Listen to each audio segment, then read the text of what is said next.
അഷ്ടമി ആദ്യം വിളിച്ചപ്പോൾ പറഞ്ഞു ചേട്ടാ ഒരു 5-6 നായ്ക്കൾ ഇങ്ങനെ ഒഴിഞ്ഞാൽ പറഞ്ഞു എൻ്റെ വീടിൻ്റെ അപ്പുറത്ത് ഞാൻ പറഞ്ഞു മോളെ അപ്പുറത്തെ പറമ്പക്കണി നായ മാറുമ്പോൾ അതങ്ങ് പോകുമെന്ന് പറഞ്ഞു. എന്നാലും അതിനെ വിട്ടില്ല.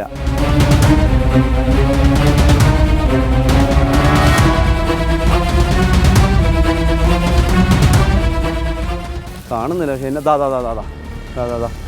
വേണ്ട ആയിരിക്കുന്നു അടിപൊളിതാ അനങ്ങിയിട്ടില്ലതാ ഓലയൊക്കെ ഇട്ട് അനക്കല്ലേ നിങ്ങൾ ഓലയൊന്നും പിടിക്കല്ലേ അനക്കല്ലേ ഇപ്പം അനങ്ങുന്നു ഞാൻ അത് ഓല എടുത്തപ്പോൾ ഞാൻ എൻ്റെ നടുവ് അനങ്ങിയതാണ്. വരട്ടെ ചേച്ചിയുടെ അടുത്ത് നമുക്ക് കാണതാ ഇതാണ്ട ഇത് ചെറുത് അത്ര വലുതൊന്നും അല്ലതായിരിക്കുന്നു കണ്ടോ അത്ര വലുതൊന്നുമല്ല. മിക്കവാറും അധികം കണ്ട വിളിച്ച ചേച്ചിയുടെ അടുത്ത് പോകുന്നതാണ് എനിക്ക് തോന്നുന്നത്.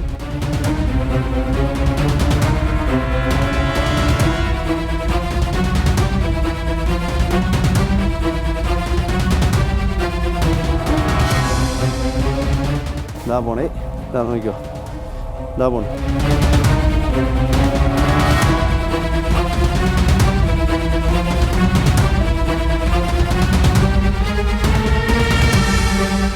പെൺമുറുക്കന്മാർ ഇപ്പോൾ മുട്ടയിട്ട് കുഞ്ഞുങ്ങളെ വിരിച്ചതിന് ശേഷം ഭക്ഷണം തേടി പോകുന്നൊരു സാഹചര്യമാണ്.